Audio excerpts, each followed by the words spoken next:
Au milieu d'une situation sécuritaire catastrophique, la RDC s'apprête à aller aux élections dans les prochains mois. Processus de tous les enjeux, c'est surtout l'occasion pour les politiques de se faire entendre, soit pour accéder au pouvoir, ou comme ce sera le cas pour notre invité de ce soir, dit Demeuré, porte-parole de l'UDPS Junior Koudoura, c'est lui que l'on reçoit. Que va-t-il se passer? Comment? Avec qui? Pour ne pas dire quand, parce que la question revient encore. Toutes les réponses, c'est dans ce numéro spécial d'invité. Bonjour et bienvenue, Junior Koudoura. Bonjour Christopher et merci de me recevoir une nouvelle fois sur Télé 50 et dans votre émission pour décortiquer l'actualité. Actualité oblige justement, la situation sécuritaire, comme je l'ai annoncé dans cette émission à l'entame, est en train vraiment de bouger. Le pays, peut-être à Kinshasa, l'on ne ressent pas suffisamment cela dans le débat. Parce que l'actualité ne manque pas, notamment élections, enrôlement, visite papale et tout cela, mais les rebelles sont en train d'avancer parfois avec beaucoup de facilité. Au niveau de l'UDPS, comment vous appréhendez cette situation? Non, les rebelles sont en train de reculer. Ce qui s'est passé, l'actualité relative à l'avion notre avion qui aurait été attaqué, démontre à suffisance que la tension est à son comble à l'est du pays, démontre à suffisance que les efforts sont faits par la RDC, nos FARDC et notre population mobilisée de faire bloc contre le Rwanda. Et aujourd'hui, plus que jamais, ces derniers événements ont démontré que le chef de l'État est résolument engagé dans un bras de fer avec le Rwanda et que plus que jamais, donc, notre pays dit non à l'incursion rwandaise dans le Congo. Jamais auparavant, des tensions étaient à un tel niveau de pression au point que des avions soient bombardés par des missiles, etc. Donc plus que jamais, ça démontre à suffisance que le chef de l'État est résolument engagé dans la guerre contre la perdition de notre pays. Mais le Rwanda bombarde un avion de chasse congolais dans l'espace aérien congolais, c'est une action, mais la RDC en retour fait quoi? Publie un communiqué.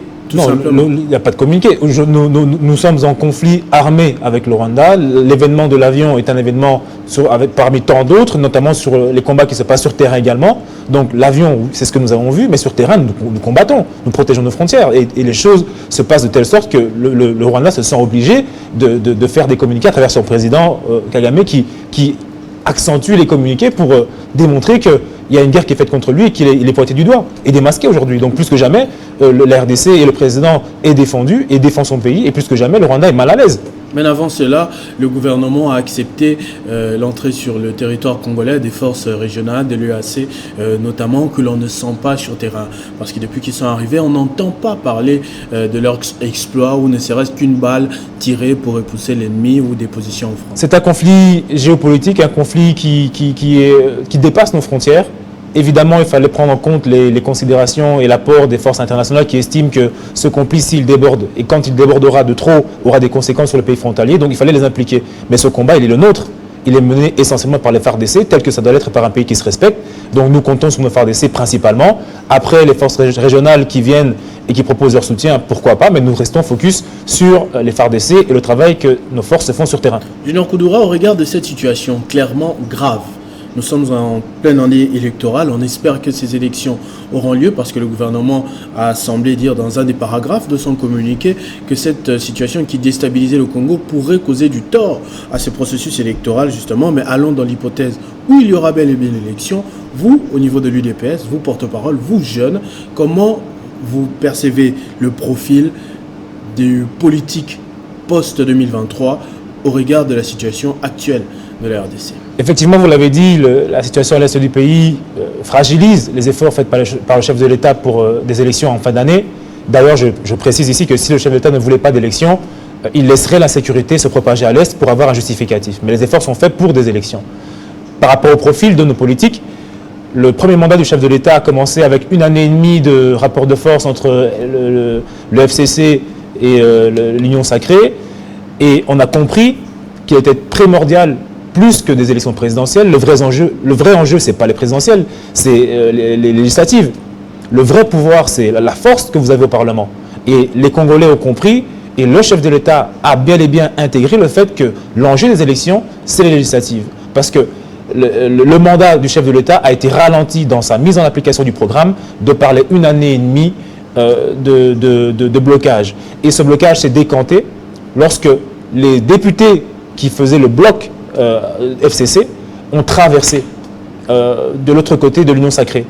Et donc, on a constaté que les mêmes 500 députés, un jour, crée un blocage, un jour débloque le blocage. Ça démontre en fait le manque de constance dans le chef des députés qui était au Parlement. Aujourd'hui donc, l'enjeu c'est l'élection des nouveaux députés. Donc il donne un tout petit peu raison à Joseph Kabila qui avait dit au moment où ils étaient en train de partir qu'il coûterait cher à la République et après on demandera qu'il puisse retourner d'où il venait. Il donne surtout raison au chef de l'État Tshisekedi qui a dit qu'il comptait sur les jeunes et qu'il comptait sur un renouvellement de la classe politique et que la chose politique, la chose de la gestion publique était une chose à laquelle les jeunes devaient s'emparer pour après prendre leur destin en main. Aujourd'hui le profil, vous m'en parlez, nous cherchons Congolais de tous bords, nous cherchons de la compétence avant tout. Aujourd'hui, le problème, c'est qu'au Congo, nous ne votons pas, nos populations ne votent pas sur base des compétences des individus, mais sur base des aspects sociologiques. Et encore autre chose, c'est que la compétence, elle doit s'exprimer. Être député, c'est légiférer, c'est proposer des lois, c'est contrôler le gouvernement. Et pour ça, il faut de la compétence, il faut des acquis que vous avez au niveau primaire, secondaire, universitaire. Et il faut la passion du pays, il faut de l'engagement, il faut de la recherche. Et aujourd'hui, on constate quoi? On constate que sur les 5 dernières années, les députés qui sont au Parlement ont produit que très peu de lois à impact important pour la population. Très peu. Les propositions majeures, les réformes majeures qui ont été menées, ce sont les réformes qui ont été menées par les membres du gouvernement. Mais les députés eux-mêmes n'ont produit que très peu de lois qui ont vraiment marqué le changement dans le chef de la population. Or, il y a beaucoup de réformes qui auraient pu être impulsées par des députés qui sont compétents et engagés sincèrement pour le développement des populations. Alors vous parlez de la jeunesse justement, on a senti un fort mouvement. Déjà pendant cette opération d'enrôlement, on a vu une pré-campagne électorale, on doit l'appeler comme ça, des jeunes qui se sont manifestés, qui n'ont pas caché leurs ambitions.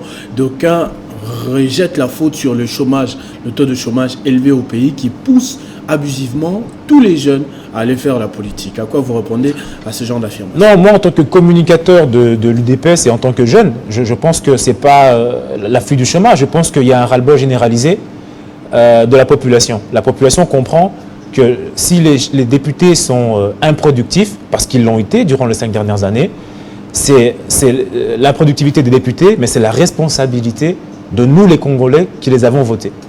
C'est-à-dire que si les députés n'ont pas été bons, et qu'à chaque 5 ans, nous nous plaignons du fait que nos députés ont été élus mais n'ont rien fait, c'est parce que nous avons mal voté. Donc il faut s'enrôler pour voter, mais surtout pour bien voter. Et les jeunes ont compris, les populations ont compris que en fait, l'avenir des jeunes dépend d'eux. Donc autant se faire élire soi-même et gérer son avenir, plutôt que d'élire des gens qui, une fois élus, ne feraient pas grand-chose. C'est vrai que sur terrain, on donne des pannes, des t-shirts, mais c'est une mauvaise habitude. Le travail des députés est un travail intellectuel. En fait, c'est un travail de réforme. Vous allez sur le terrain, vous constatez le mal sociétal et vous allez au Parlement proposer des modifications de texte ou des innovations de texte pour réformer la société et l'améliorer. Mais qu'est-ce que ceux qui sont là actuellement n'ont pas fait, que les jeunes pourront faire? Je vous donne un exemple. Aujourd'hui, d'abord, il faut un rajeunissement de la classe politique. Pourquoi? Parce qu'une personne qui a 65 ans, qui est au coucher de sa vie, ne peut pas parler pour la jeunesse. Ça n'a aucun sens. Aujourd'hui, les problèmes de la jeunesse sont connus par les jeunes et maîtrisés. Je vous donne un exemple. Aujourd'hui, dans notre pays, on a vu le chef de l'État se déplacer à Dakar pour promouvoir l'investissement dans le secteur agricole congolais. On constate qu'en RDC, les grandes universités ont essentiellement comme faculté importante la faculté de droit et d'économie. Mais notre pays, il est agricole. 80% de terre agricole. Ça veut dire quoi? Ça veut dire que notre pays, c'est un pays d'agriculteurs. Mais si nous formons sans cesse des juristes, des économistes, nous formons des profils qui ne correspondent pas au potentiel de notre pays. Ça a 2 conséquences. Première conséquence, vous formez des économistes et des juristes qui sont des futurs chômeurs en puissance, parce qu'en fait, leur profil est hors cadre du potentiel. Et deuxième conséquence, ça fait que vous laissez votre potentiel, l'agriculture et les terres arables, vous les laissez à disposition des profils internationaux et investisseurs internationaux qui, eux, dans leur pays, ont des profils capables d'exploiter la terre. Voilà pourquoi je disais qu'en tant que député, un député aurait pu dire, par exemple, interpeller le ministre ou poser une question ouverte au ministre, une question orale au ministre, ou écrite d'ailleurs au ministre de l'Agriculture, par exemple, pour dire, et de l'enseignement primaire et secondaire, pour dire pourquoi est-ce que dans notre pays, nous n'avons pas des facultés d'agronomie dans lesquelles nous investissons un maximum, plutôt que d'investir dans les facultés de droit et d'économie qui, en soi, ne produisent rien. Et donc, on pourrait demander aussi au ministre de l'enseignement primaire et secondaire quels sont les fascicules, quels sont les programmes d'études de nos enfants qui incitent nos populations, nos jeunes à l'école, à mieux connaître non seulement les capitales des pays étrangers, mais surtout à mieux connaître le potentiel de notre pays en termes agricoles. On pourrait demander à ces ministres-là pourquoi est-ce qu'il n'y a pas une politique générale qui serait incitative dès l'école primaire où nous insérerions dans nos programmes et nos manuels scolaires des parties liées à l'agriculture pour former les jeunes. Également à l'université, des facultés agronomes beaucoup plus financées qu'est-ce qu'elles le sont aujourd'hui. Mais pour le moment, Junior Koudoura, vous parlez justement de ces jeunes qui ont été probablement déformés par la génération d'avant que vous critiquez, parce que je ne vois pas quel miracle ils pourront faire alors qu'ils sont allés à la même école de ceux que vous considérez aujourd'hui comme les vieux. Ils étaient leurs porte-parole, leurs atalakou, ils passaient dans les émissions de télévision pour s'insulter ou lancer des invectives de part et d'autre. Il y a effectivement cette génération-là. Il y a effectivement comment différencier les mauvaises herbes des bonnes? C'est la sensibilisation. Il faut échanger. Il y a une responsabilité des Congolais, des jeunes et des plus âgés dans le choix et l'échec des députés. C'est nous qui les élisons. C'est pas comme des ministres qui sont nommés. Si les députés échouent, comme on dit, on a les responsables politiques que nous méritons dans la vie.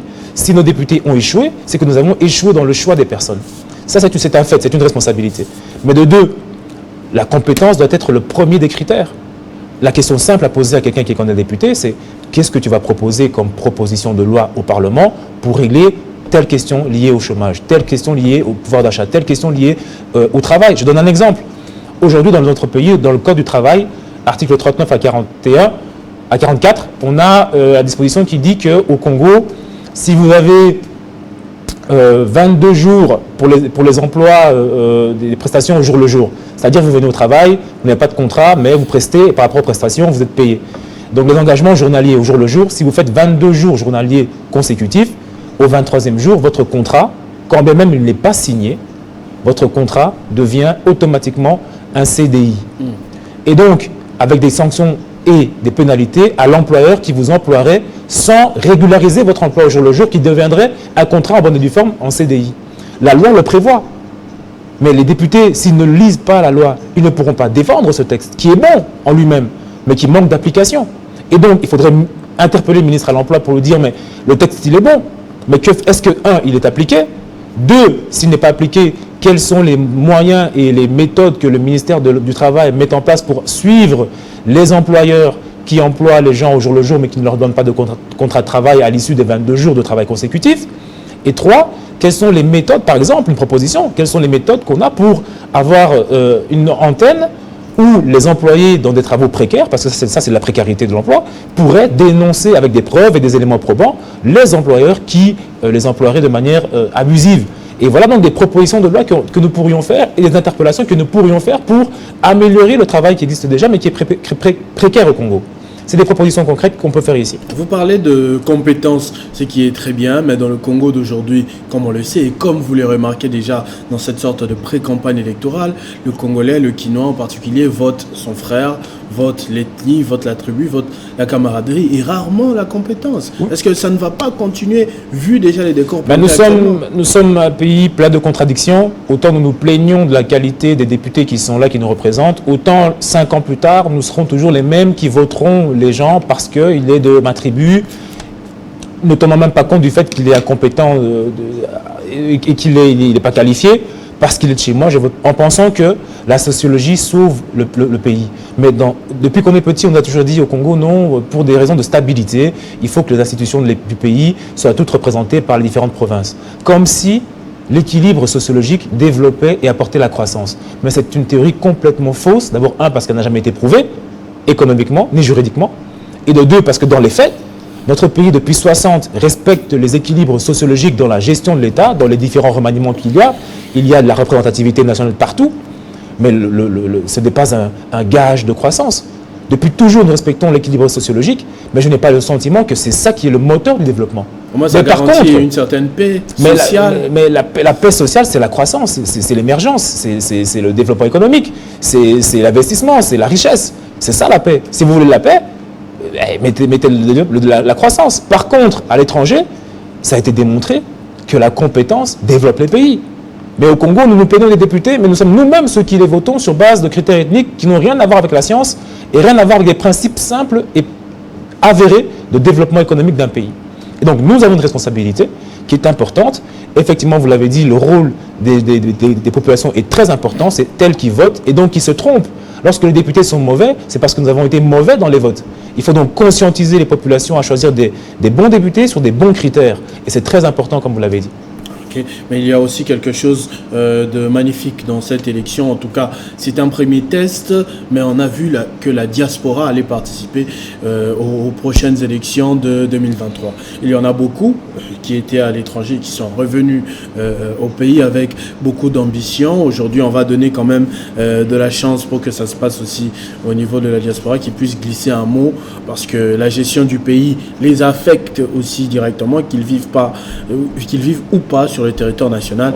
Est-ce que vous avez un commentaire là-dessus? Un petit commentaire, c'est en tant que juriste et en tant que citoyen congolais, l'enrôlement et le vote est un devoir civique. Il est bon que les populations à travers le monde qui sont des Congolais votent. Il est bon parce que c'est un devoir civique et l'État se doit de mettre en place les dispositifs pour que chacun puisse exercer volontairement son droit civique, comme le font aujourd'hui les Congolais de l'extérieur. Et c'est la première fois que ça a été fait dans notre pays, il faut le souligner, ça n'a jamais été fait. C'est une réforme encore qui a été faite par le président Tshisekedi et qu'il faut encourager, et donc c'est une bonne chose. Deuxième chose, et là je parle en tant que Congolais, qui observe un peu ce qui se passe dans mon pays et qui a pu un peu regarder ce qui se passait en dehors, il est important que nos populations de la diaspora se réveillent, et se réveillent, j'insiste, parce que il n'est pas normal que ces populations, lorsqu'on leur demande pourquoi vous ne revenez pas au Congo, essayez comme le font tout le monde, elles nous répondent, ces populations de l'étranger, ces Congolais d'étrangers, non, nous souhaiterions que l'État nous garantisse certaines choses avant que nous rentrions, nous aimerions plus de sécurité.